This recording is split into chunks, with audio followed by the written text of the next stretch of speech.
ये साप्ताहिक बाइबल का उपदेश Plainfield Christian science church independent से है, जो प्लेनफील्ड, न्यू जर्सी, अमेरिका में है। अधिक जानकारी के लिए कृपया हमारी वेबसाइट पर जाएं www.plainfieldcs.com। आपके ध्यान के लिए ये पाठ रविवार 9 जून 2024 के लिए है। विषय: ईश्वर ही एकमात्र कारण और निर्माता है। स्वर्णपथ। नीति वचन: यहोवा ने पृथ्वी की नींव बुद्धि ही से डाली और स्वर्ग को समझ ही के द्वारा स्थिर किया। उत्तरदायी ध्यान। भजन संहिता। आओ हम यहोवा के लिए ऊंचे सुर से गाएं, अपने उद्धार की चट्टान का जय जयकार करें। हम धन्यवाद करते हुए उसके सामुख आएं और भजन गाते हुए उसका जय जयकार करें, क्योंकि यहोवा महान ईश्वर है और सब देवताओं के ऊपर महान राजा है। पृथ्वी के गहरे स्थान उसी के हाथ में हैं और पहाड़ों की चोटियां भी उसी की हैं। समंदर उसका है और उसी ने उसको बनाया और स्थल भी उसी के हाथ का रचा है। आओ हम झुककर दंडवत करें और अपने उद्धारकर्ता यहोवा के सामने घुटने टेकें। पाठ उपदेश बाइबल में से। उत्पत्ति। आदि में परमेश्वर ने आकाश और पृथ्वी की सृष्टि की। फिर परमेश्वर ने कहा, हम मनुष्य को अपने स्वरूप के अनुसार अपनी समानता में बनाएं और वह समुद्र की मछलियों और आकाश के पक्षियों, घरेलू पशुओं और सारी पृथ्वी पर और सब रेंगने वाले जंतुओं पर जो पृथ्वी पर रेंगते हैं अधिकार रखें। तब परमेश्वर ने मनुष्य को अपने स्वरूप के अनुसार उत्पन्न किया। अपने ही स्वरूप के अनुसार परमेश्वर ने उसको उत्पन्न किया, नर और नारी करके उसने मनुष्य की सृष्टि की। तब परमेश्वर ने जो कुछ बनाया था सबको देखा, तो क्या देखा कि वो बहुत ही अच्छा है। यशाया। मैं यहोवा हूँ और दूसरा कोई नहीं, मुझे छोड़ कोई परमेश्वर नहीं। यद्यपि तू मुझे नहीं जानता, तो भी मैं तेरी कमर कसूंगा। हे आकाश, ऊपर से धर्म बरसा, आकाश मंडल से धाम की वर्षा हो। पृथ्वी खुले के उद्धार उत्पन्न हो और धाम भी उसके संग उगे। मैं यहोवा ही ने उसे उत्पन्न किया है। मैं ही ने पृथ्वी को बनाया और उसके ऊपर मनुष्य को सर्जा। मैंने अपने ही हाथों से आकाश को ताना और उसके सारे गणों को आज्ञा दी है। क्योंकि यहोवा जो आकाश का सर्जनहार है वही परमेश्वर है। उसी ने पृथ्वी को रचा और बनाया, उसी ने उसको स्थिर भी किया। उसने उसे संसार रहने के लिए नहीं, परंतु बसने के लिए उसे रचा है। वही यूं कहता है, मैं यहोवा हूँ, मेरे सिवा दूसरा और कोई नहीं है। होशे। जब इस्राएल बालक था, तब मैंने उससे प्रेम किया और अपने पुत्र को मिस्र से बुलाया। निर्गमन। मिस्र में बसे हुए इस्राएलियों को 430 वर्ष बीत गए थे। निर्गमन। फिर मूसा ने लोगों से कहा, इस दिन को स्मरण रखो जिसमें तुम लोग जास्तव के घर अर्थात मिस्र से निकल आए हो। यहोवा तो तुमको वहां से अपने हाथ के बल से निकाल लाया। इसलिए परमेश्वर उनको चक्कर खिलाकर लाल समुद्र के जंगल के मार्ग से ले चला और इस्राएल पांति बांधे हुए मिस्र से निकल गए। और यहोवा उन्हें दिन को मार्ग दिखाने के लिए मेघ के खंभे में और रात को उजाला देने के लिए आग के खंभे में होकर उनके आगे आगे चला करता था, जिससे वो रात और दिन दोनों में चल सकें। निर्गमन। यहोवा ने मूसा से कहा, तब मैं फराउन के मन को कठोर कर दूंगा और वो उनका पीछा करेगा। तब फराउन और उसकी सारी सेना के द्वारा मेरी महिमा होगी और मिस्री जान लेंगे कि मैं यहोवा हूँ। और उन्होंने ऐसा ही किया। जब मिस्र के राजा को ये समाचार मिला कि वो लोग भाग गए, तब फराउन और उसके कर्मचारियों का मन उनके विरोध पलट गया और वो कहने लगे, हमने ये क्या किया कि इसराइल को अपनी सेवकाई से छुटकारा देकर जाने दिया। उसने 600 अच्छे से अच्छे रथ वरन मिस्र के सारे रथ लिए और उन सबों पर सरदार बिठाए। और यहोवा ने मिस्र के राजा फराउन के मन को कठोर कर दिया। सो उसने इसराइलियों का पीछा किया, परंतु इसराइली तो बेखटके निकले चले जाते थे। जब फराउन निकट आया, तब इसराइलियों ने आंखें उठाकर क्या देखा कि मिस्री हमारा पीछा किए चले आ रहे हैं। और इसराइली अत्यंत डर गए और चिल्लाकर यहोवा की दुहाई दी। मूसा ने लोगों से कहा, डरो मत, खड़े खड़े वो उद्धार का काम देखो जो यहोवा आज तुम्हारे लिए करेगा, क्योंकि जिन मिस्रियों को आज तुम देखते हो उनको फिर कभी न देखोगे। और मूसा ने अपना हाथ समंदर के ऊपर बढ़ाया, और यहोवा ने रात भर चुंद पुरवाई चलाई और समंदर को दो भाग करके जल ऐसा हटा दिया जैसे कि उसके बीच सूखी भूमि हो गई। तब इसराइली समंदर के बीच स्थल ही स्थल होकर चले, और जल उनके दाहिनी और बाईं ओर दीवार का काम देता था। तब मिस्री अर्थात फराउन के सब घोड़े, रथ और सवार उनका पीछा किए हुए समंदर के बीच में चले गए। फिर यहोवा ने मूसा से कहा, अपना हाथ समंदर के ऊपर बढ़ा कि जल मिस्रियों और उसके रथों और सवारों पर फिर बहने लगे। और जल के पलटने से जितने रथ और सवार इसराइलियों के पीछे समंदर में आए थे, वो सब वरुण फराउन की सारी सेना उसमें डूब गई, और उसमें से एक भी न बचा। पर इसराइली समंदर के बीच स्थल ही स्थल पर होकर चले गए, और जल उनकी दाहिनी और बाईं ओर दीवार का काम देता था। और यहोवा ने उस दिन इसराइलियों को मिस्रियों के वश से इस प्रकार छुड़ाया। और इसराइलियों ने मिस्रियों को समंदर के तट पर मरे पड़े हुए देखा। और यहोवा ने मिस्रियों पर जो अपना पराक्रम दिखलाया था, उसको देखकर इसराइलियों ने यहोवा का भय माना और उसके दास मूसा की भी प्रतीति की। होशे, इसराइलियों की गिनती समंदर की बालू की सी हो जाएगी, जिनका मापना गिनानन होना है। और जिस स्थान में उनसे ये कहा जाता था कि तुम मेरी प्रजा नहीं हो, उसी स्थान में वो जीवित परमेश्वर के पुत्र कहलाएंगे। यशाया, हे इस्राएल तेरा रचने वाला और हे याकूब तेरा सर्जनहार यहोवा अब यूं कहता है, मत डर, क्योंकि मैंने तुझे छुड़ा लिया है। मैंने तुझे नाम लेकर बुलाया है और तू मेरा ही है। जब तू जल में होकर जाए, मैं तेरे संग संग रहूंगा, और जब तू नदियों में होकर चले, तब वो तुझे ना डुबा सकेंगी। जब तू आग में चले, तब तुझे आंच ना लगेगी, और उसकी लौ तुझे ना जला सकेगी। क्योंकि मैं यहोवा तेरा परमेश्वर हूँ, इस्राएल का पवित्र, मैं तेरा उद्धार करता हूँ। अब मैं मेरी बेकर एडी द्वारा क्रिश्चियन साइंस की किताब विज्ञान और स्वस्थ शास्त्रों की कुंजी के साथ के साहस संबंधी अंश पढ़ूंगा। विज्ञान और स्वस्थ। रचनाकार आत्मा, मन, सभी के दिव्य सिद्धांत जो वास्तविक और सच्चाई हैं।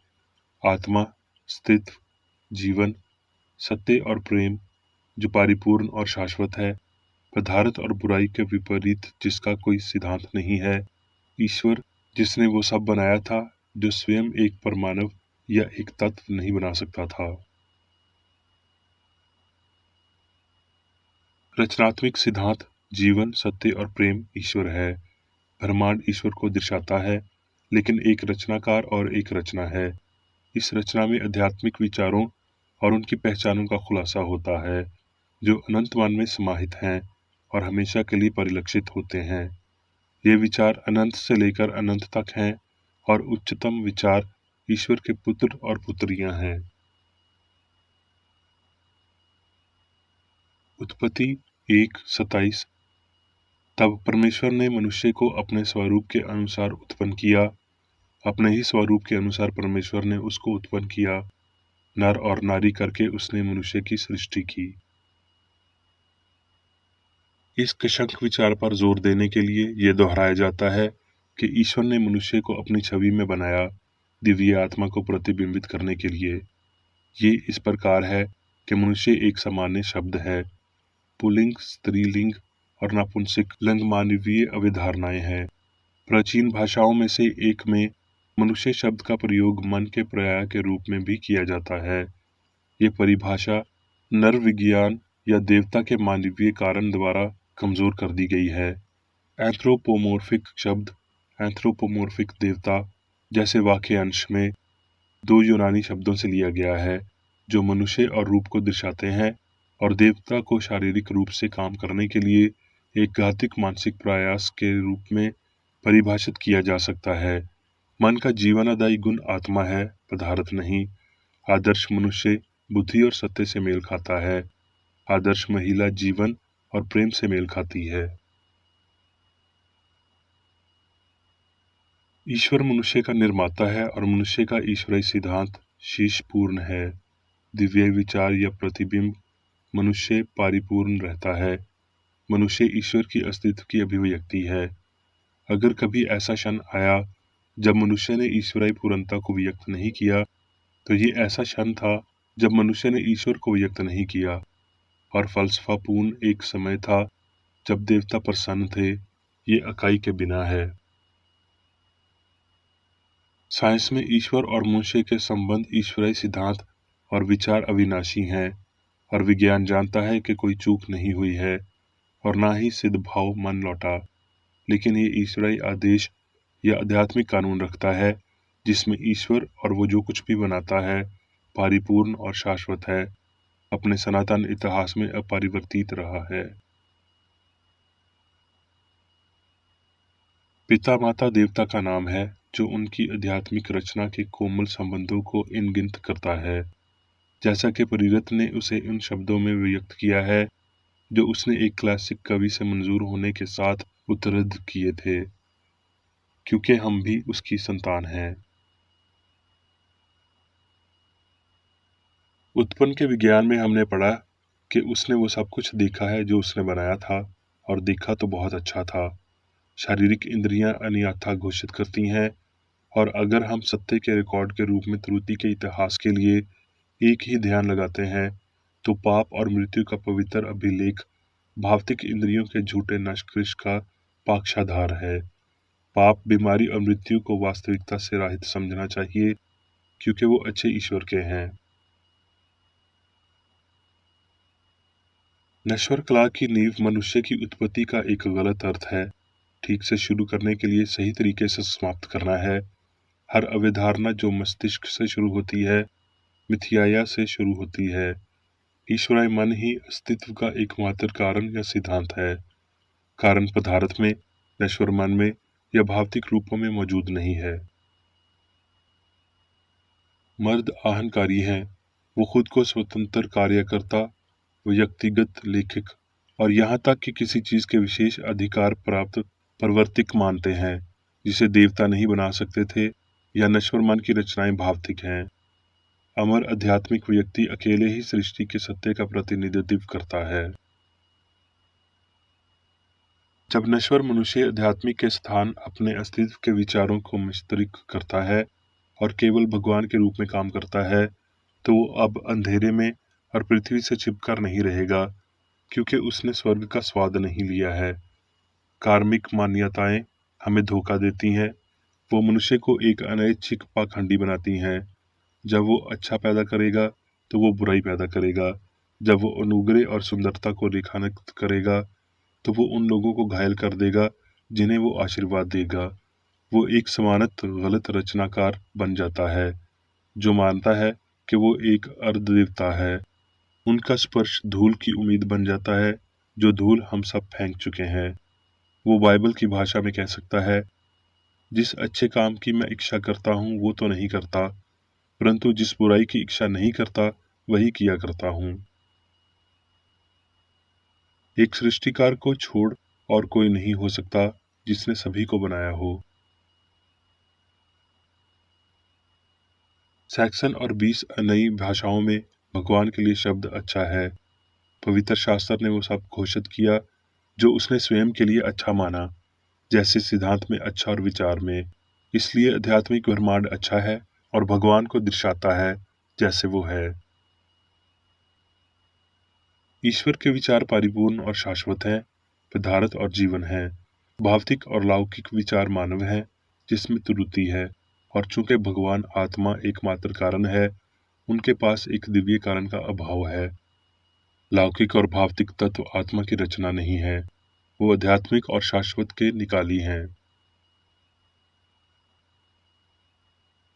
क्रिश्चियन साइंस अभियोग प्रस्तुत करता है, अभिवृद्धि नहीं। ये अणु से मन तक कोई भौतिक विकास नहीं दर्शाता है, लेकिन मनुष्य और ब्रह्मांड के लिए दिव्य मन का एक संस्कार है। मानव पीढ़ी के रूप में अनुपातिक रूप से बंद हो जाता है। शाश्वत के समान जैसे पूर्ण लिंग आध्यात्मिक रूप से विदेखी होंगे, और मनुष्य पृथ्वी पर नहीं बल्कि परमेश्वर के साथ सह अस्तित्व में दिखाई देगा। मनुष्य और ब्रह्मांड का वैज्ञानिक तथ्य आत्मा से विकसित होता है और इसलिए आध्यात्मिक है, जैसे कि दिव्य विज्ञान में तय किया गया है। इस बात का प्रमाण है कि मनुष्य केवल स्वास्थ्य की भावना प्राप्त करते हैं क्योंकि वो पाप और बीमारी की भावना को खो देते हैं। मनुष्य कभी भी ये नहीं कर सकता कि मनुष्य एक निम्रता है। पहले से ही बनाए गए भगवान के बच्चों को पहचान लिया जाएगा, क्योंकि मनुष्य होने का सत्य पाता है। इस प्रकार ये है कि असली आदर्श आदमी अनुपात में प्रकट होता है, क्योंकि झूठ और सामग्री गायब हो जाती है। अब विवाह करने या विवाह में दिए जाने के लिए ना तो मनुष्य की निरंतरता को बंद करता है और ना ही भगवान की अनंत योजना में बढ़ती संख्या की असुखी भावना। ईश्वर सारी सृष्टि को उजागर करता है, शास्त्रों की पुष्टि करता है, बिना किसी पक्षपात के, बिना किसी पीड़ा के, और मनुष्य की मृत्यु और सही और शाश्वत का मधुर आश्वासन लाता है। अब मैं मेरी बेकर एडी द्वारा चर्च मैनुअल में दिए गए 3 दैनिक कर्तव्यों को पढ़ूंगा। दैनिक प्रार्थना।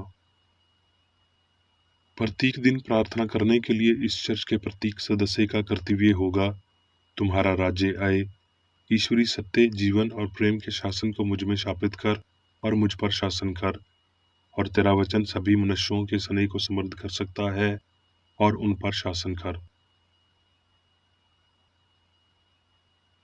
आदेशों और कर्तव्यों के लिए एक नियम। ना तो दुश्मनी और ना व्यक्तिगत लगाव मदर चर्च के सदस्यों के आदेशों और कर्तव्यों पर लागू करना चाहिए। विज्ञान में दिव्य प्रेम ही मनुष्य को नियंत्रित करता है, और एक क्रिश्चियन विज्ञानी प्यार की मीठी सुविधाओं को दर्शाता है। प्यार में डांटने पर, सच्चा भाईचारा, परोपकार और क्षमा में। इस चर्च के सदस्यों को प्रतिदिन ध्यान रखना चाहिए और सभी बुराई दूर करने, भविष्यवाणी, न्याय करने, निंदा करने, परामर्श देने, प्रभावित करने या गलत तरीके से प्रभावित होने से बचने के लिए प्रार्थना करनी चाहिए। कर्तव्य के प्रति सतर्कता। इस चर्च के प्रत्येक सदस्य का ये कर्तव्य होगा कि वो प्रतिदिन आक्रामक मानसिक सुझाव से बचाव करे और भूल कर भी ईश्वर, नेता और मानव जाति के प्रति अपने कर्तव्य की उपेक्षा नहीं करनी चाहिए। उनके कामों से उन्हें आंका जाएगा और वो उचित या निंदनीय होगा।